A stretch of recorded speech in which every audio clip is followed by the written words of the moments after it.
झनक सीरियल में आप सभी का स्वागत है दर्शकों। जहाँ पे हम देख रहे होते हैं कि ऋषि और झनक जो होते हैं वो सोए रहते हैं एक साथ रूम में। और सुबह हो चुकी रहती है लेकिन दोनों काफ़ी गहरी नींद में। तो दूसरी तरफ देखते हैं बुआ काफ़ी हड़कंप मचाई हुई रहती है और यहाँ पे नूतन को काफ़ी ताना मार रही होती है और बोल रही होती है कि सुबह हो गया, अभी तक तुम्हारे बिटिया का कुछ भी अता पता नहीं। अब गांव वालों को क्या मुंह दिखाओगी? अब तो तुम्हारी बिटिया को शहरी बाबू से शादी करनी पड़ेगी। तभी झनक बोलती है क्या कह रही है बुआ? हो सकता है झनक किसी बड़ी मुसीबत में फंस गई हो। तभी यहाँ पे उसकी बुआ बोलती क्या तुम भूल गई हो गाँव के रीति रिवाज? तुम गाँव में इतने समय से रह रहे हो, इतना तो तुम्हें पता चल क्या रहेगा कि कौन लड़की ऐसे गैर मर्द के साथ रात बिताती है तो क्या होता है। वैसे भी तुमको सब पता था, फिर भी तुम्हें शर्म नहीं है अपनी जवान बिटिया वहाँ पे भेज दिया। तभी यहाँ पे नूतन बोलती है क्या कह रही है?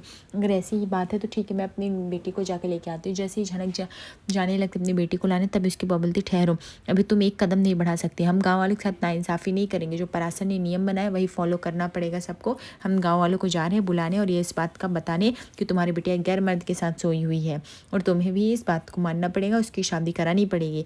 तभी यहाँ पे नूतन कहती बुआ प्लीज़ ऐसा मत करो, बहुत छोटी बच्ची है, उसको पढ़ाई करना, उसकी ज़िंदगी इस तरह से मत बर्बाद करें। तभी उसकी बुआ बोलती चलो हटो, हमें तुम्हारी बात कुछ नहीं सुननी है। तुम माँ बेटी बस घर का नाक कटाती रहो।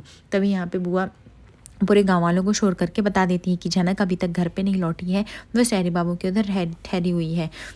और तभी यहाँ पे उसकी माँ जो होती है साइड लेते हुए कहती बुआ जी प्लीज़ ऐसा कुछ मत करिए, मैंने ही झनक को भेजा था, शहरी बाबू के पैर में चोट लगी थी, वो जा नहीं पा रहे थे इसलिए।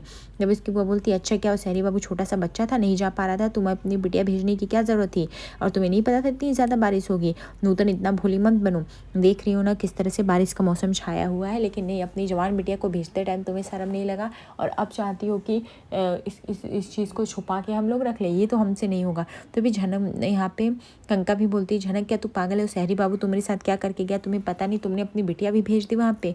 तभी यहाँ पे नूतन बोलती है प्लीज़ आप लोग मेरा यकीन करिए, आप लोग क्यों नहीं यकीन करते? तभी यहाँ पे दामू कहता है बस करो नूतन, हम तुम्हारी बातों में नहीं आएंगे। यहाँ पे गाँव का नियम जो है सबके लिए एक समान है। अगर आज पराशर भैया भी होते तो भी ये नियम यही होता, वो हो रहे या ना रहे, नियम सबके लिए सेम है। हम जाएंगे और झनक बिटिया को वहाँ से लेके आएंगे और अगर वो पाएगी साथ में उसे शादी करनी पड़ेगी।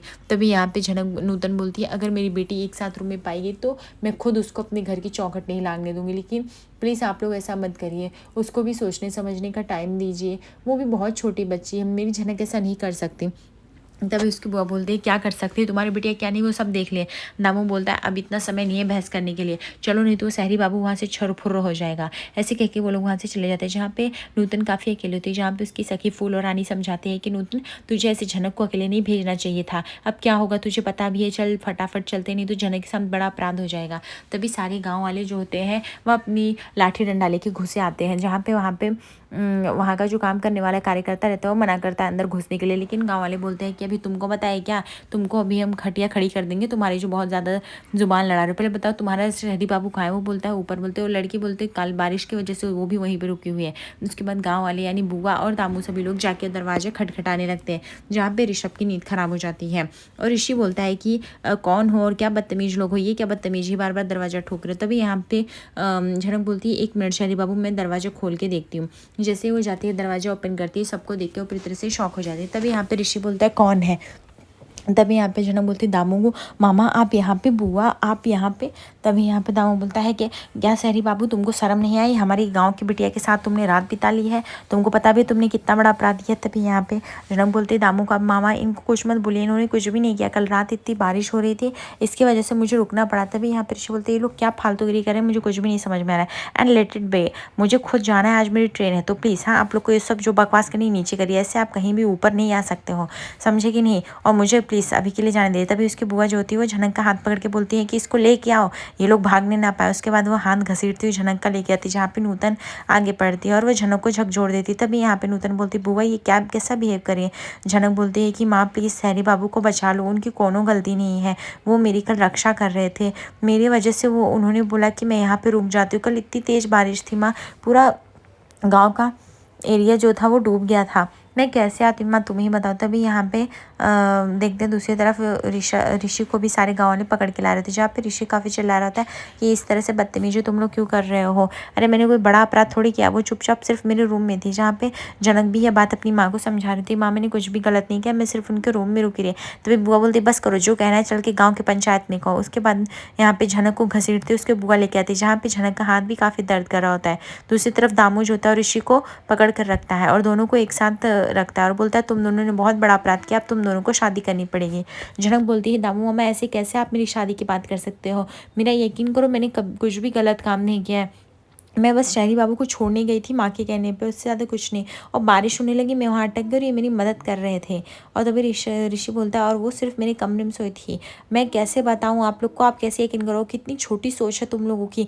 मतलब कुछ भी बात हुई शादी कर लो, शादी क्या मजाक के खेल है। और वैसे भी मेरी मंगेतर मेरा शहर में इंतज़ार कर रही, मेरा 2 हफ्ते बाद शादी, में किसी और से शादी क्यों करूँगा। यहाँ पे नूतन की भी आंखों में आंसू रहता है।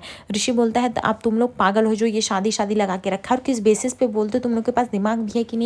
यहाँ पे ना किसी का चलने देते ना कुछ।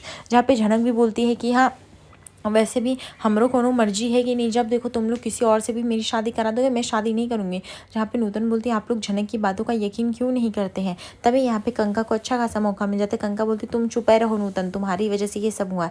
दामू बोलता है कि अगर आज पराशर भैया होते तो तुम दोनों को भी यही सज़ा मिलती, समझे, और इससे ज़्यादा कुछ नहीं। तभी यहाँ पे कालिया जो रहता है वो बोलता है कि वैसे भी शहरी बाबू को चाल चलन ठीक नहीं लग रहा। अब तो मुझे लग रहा है पराशर भैया को फंसा के उनकी बेटी के साथ इस तरह करता ताकि उनकी बदनामी होती, यही सब इसका प्लान था।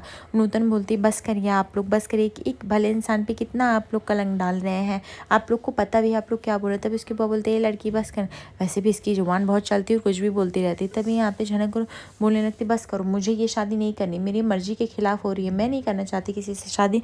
तो मेरी ज़ोर ज़बरदस्ती से शादी कैसे हो सकती है, भी मुझे पढ़ना है लिखना है, मुझे बहुत कुछ करना है, माँ कुछ बोलो ना।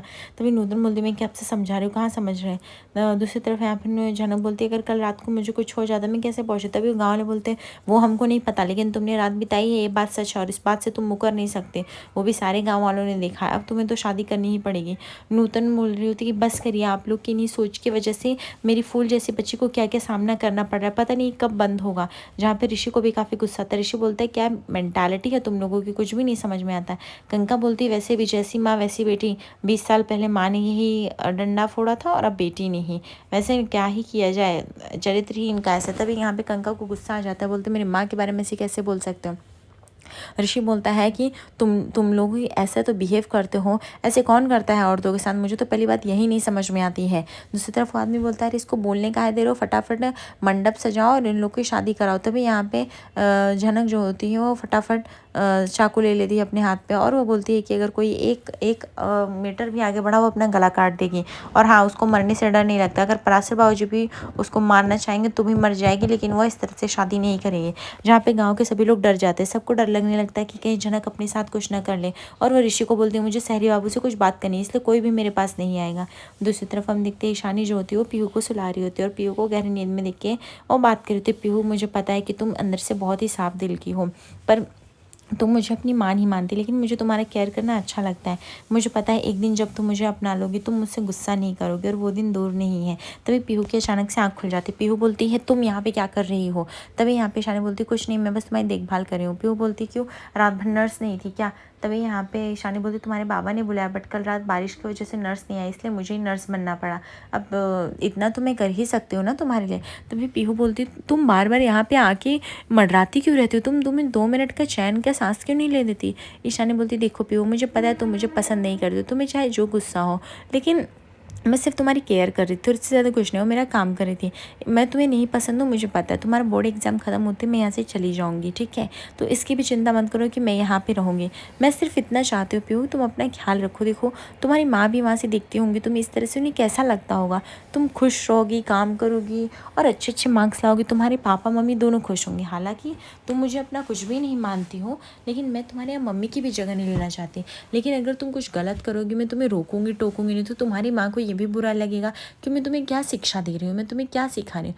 पीहू मुझे पता है तुम अंदर से बहुत ही अच्छी हो, पर बाहर से इतनी चिड़चिड़ी इसलिए क्योंकि तुम्हें लगता है तुमने अपनी माँ को खो दिया है। लेकिन ऐसा नहीं है, मुझे पता है तुम मुझे पसंद नहीं करती हो, लेकिन हाँ एक दिन तुम मुझे ज़रूर समझोगे। तो पीहू बोलती बस करो, मुझे तुम्हारी नौटंकीबाजी नहीं सुननी है, मुझे सोना है, ठीक है, इसलिए अब तुम चली जाओ, तुम भी सो जाओ। उसके बाद वह एक तरफ अपना सर करके सो जाती है और ईशानी भी उसको सहलाते सहलाते उसकी आंख लग जाती है, वही सो जाती। तभी देखते कुछ पलों में वहाँ पे उसके पति और वहाँ पे उसकी ननद आते, जहाँ पे उसकी ननद बोलती है देखो ये क्या है, सोने का टाइम है, उसके ऊपर पानी छिड़कती। तभी ईशानी बोलती है कि सॉरी दीदी, वो मेरी आँख थोड़ी सी लग गई थी।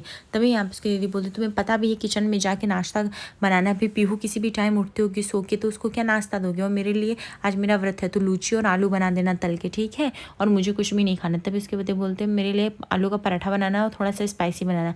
उसकी बुआ बोलती हाँ हाँ जल्दी जाओ, इतना लेट कर दिया है, बताओ कहीं भी सोने लगती है। तभी ईशानी बोलती सॉरी दीदी, वो मेरा आँख लग गया था, मैं फटाफट जाके अभी कर लूँगी, और यश से भी पूछ लूँगी उसको क्या चाहिए। तभी उसकी बुआ बोलती और हाँ किचन में जाने से पहले नहा लेना, मेरा व्रत है। ईशानी बोलती हाँ इतने सालों से जा रही हूँ नहा के, इतना तो याद है ही। तभी वो अपने हस्बैंड से बोलती मुझे आपसे कुछ बात करनी है पीहू के रिगार्डिंग। तभी यहाँ पे उसके पति बोलते हाँ बोलो ना क्या बात है। वो बोलती बस यहाँ पे नहीं, मैं नहीं चाहती पीहू का नीड डिस्टर्ब हो, आप बाहर आइए ना, मैं आपसे बाहर में बोलती हूँ। उसके बाद उसका पति बोलता है हाँ बोलो क्या है। तभी यहाँ पे ईशानी बोलती मुझे वो आपका दोस्त जीतना बिल्कुल भी ठीक नहीं लगता, वो जिस तरह से ऑफ़र कर रहा था ईशानी को घुमाने खिलाने के लिए। हमें अपने बच्चों पे ध्यान देना चाहिए, हमें पीहू बढ़ती है, ग्रोन अप चाइल्ड, हम उसको ऐसे किसी के साथ भेज नहीं सकते हैं कि कहीं भी चली जाए किसी के भी साथ, ये बात आपको भी समझनी पड़ेगी। तभी यहाँ पे उसके बाबा बोलते हाँ तो जीत में क्या ही इतना खराबी, मुझे नहीं समझ में आता तुम्हें कैसे वो गंदा लग गया, मैं तो यही नहीं समझ पा रहा हूँ। तुम मुझे क्या बोल रहे हो, मैं बिज़नेस डील नहीं करूँ, तुम अब मुझे बताओ कि मुझे किससे बिज़नेस करनी किससे नहीं। ईशानी बोलती नहीं वो आपका डिसीजन, मैं बस बोल रही हूँ आप पीहू पे ध्यान दीजिए, ऐसे किसी भरोसा मत कीजिए। दूसरी तरफ मून जो होती है वो कब से कॉल ट्राई कर रही थी ऋषि का, लेकिन कॉल नहीं लगने की वजह से वो काफ़ी डर जाती है और काफ़ी परेशान रहती है। जहाँ पे अंजना भी पूछती मून बेटा क्या हुआ, मुझे कुछ बताओगी, क्या हुआ, ऋषि से बात नहीं हो पा रही। तभी वो बताती है ऋषि का कॉल ही नहीं लग रहा है। मैं आज उसने बोला था 7:30 की ट्रेन लगाते लगाते कॉल 2-3 घंटा हो गया, बट ना उसका कॉल रीचेबल है ना वही कॉल पिक कर रहा है, मुझे कुछ भी नहीं समझ में आ रहा है अंजुमा मैं क्या करूँ।